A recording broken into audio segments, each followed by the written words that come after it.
माझ्याकडे जर health insurance cover आहे तर मला सगळे क्लेम मिळतातच. मला हॉस्पिटलमध्ये गेल्यानंतर कॅशलेस ट्रीटमेंट मिळते. मी ॲडमिट झालो, मला क्लेम मिळाला पाहिजे. मला रिटायरमेंटपर्यंत इंडिव्हिज्युअल पॉलिसीची गरज नाही. हेल्थ इन्शुरन्स पॉलिसी मला वाटेल तेव्हा मी घेईल, वाटेल तेव्हा बंद करेल. 1 वर्षाचं कॉन्ट्रॅक्ट आहे. मला नाही जमलं परत नवीन पॉलिसी घेऊ. क्लेममध्ये लोकांचे प्रॉब्लेम येतात. क्लेममध्ये लोक किती चिडतात, लोकांचे किती गैरसमज असतात. एजंटने पॉलिसी सांगितली काय असते, कस्टमरला समजली काय असते. अनेक गैरसमजांबद्दल मी पूर्णपणे क्लॅरिटी देणार आहे. तो एक व्हिडिओ तुम्ही जर व्यवस्थित मनापासून ऐकला आणि काही नोंदी घेतल्या तर तुम्हाला हेल्थ इन्शुरन्स खरोखर कल्पवृक्ष आहे हे जाणवत राहील वारंवार.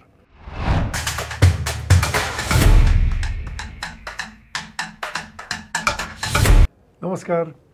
हेल्थ इन्शुरन्स टॉपिकमध्ये भरपूर गैरसमज आहेत मार्केटमध्ये आणि ते गैरसमज कुठले आहेत माहिती?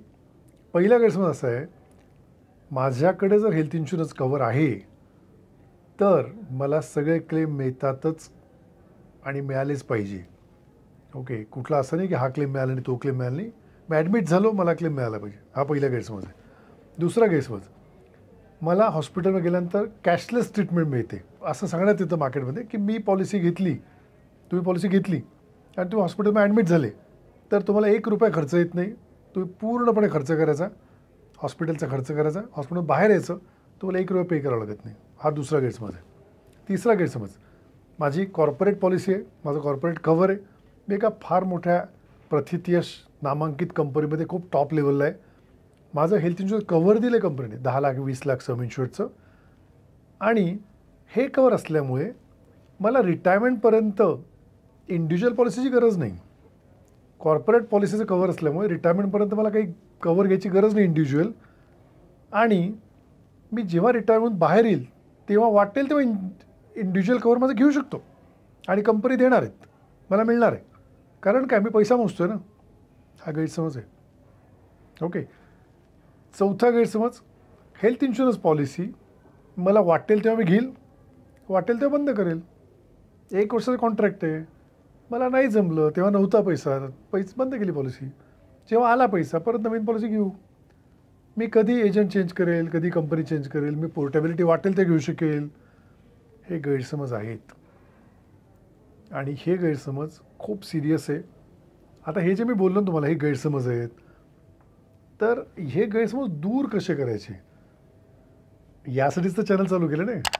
या चॅनलमध्ये अशाच अनेक गैरसमजांबद्दल मी पूर्णपणे क्लॅरिटी देणार आहे. तो एक व्हिडिओ तुम्ही जर व्यवस्थित मनापासून ऐकला आणि काही नोंदी घेतल्या तर तुम्हाला हेल्थ इन्शुरन्स खरोखर कल्पवृक्ष आहे हे जाणवत राहील वारंवार. आणि त्यासाठीच आता परत म्हणतात ना ते की काय, चॅनल लाईक करा, सबस्क्राईब करा आणि लोकांना शेअर करा. नाही नाही नाही, मी असं काही म्हणणार नाही. आवडलं, वाटलं याची गरज आहे, वाटलं तुमच्या मित्रांमध्ये, तुमच्या फॅमिली मेंबरमध्ये याची गरज आहे आणि खरोखर असं वाटलं की यार असा इतकं जबरदस्त मनापासून बोलणारा आणि प्रॅक्टिकल बोलणारा आणि खूप महत्त्वाचं आहे, अशी एखादा विषय अकॅडमिकली एक्सप्लेन करता येतो. पण प्रश्न असा आहे, मी 25 वर्ष या क्षेत्रात काम केले लोकांबरोबर, स्वतः मार्केटमध्ये जाऊन. क्लेममध्ये लोकांचे प्रॉब्लेम येतात, क्लेममध्ये लोक किती चिडतात, लोकांचे किती गैरसमज असतात. एजंटने पॉलिसी सांगितली काय असते, कस्टमरला समजली काय असते. तर हे जवळून हँडल केल्यामुळे आणि लाखो क्लेम हँडल केल्यामुळे, लाखो एजंटला कस्टमरला हँडल केल्यामुळे हा जो अनुभव आहे ना, हा अनुभवाचा साठा तुमच्यापर्यंत पोहोचवते मी अतिशय साध्या सोप्या आपल्या घरगुती भाषेमध्ये. माझ्या या चॅनलचं वैशिष्ट्यच असेल, या चॅनलमध्ये मी जार्गन्स वापरणार नाही. तुम्ही फ्लोटर घेतली का, PED आहेत का, एक्सक्लुजन काय, कोपे काय, हे शब्द येतीलही, पण त्याचं मी क्लिअर तुम्हाला सांगेल की PEDचा अर्थ काय, कोपेचा अर्थ काय, सबलिमिटचा अर्थ काय, डिक्लाइन रिस्क म्हणजे काय, ओके, वेटिंग पिरियड म्हणजे काय. तर हे तर क्लिअर अतिशय साध्या भाषेत तुम्हाला समजून देईल मी. तर हे चॅनल मगाशी म्हटल्याप्रमाणे उगाचच सबस्क्रिप्शन वाढवण्यासाठी नका करू.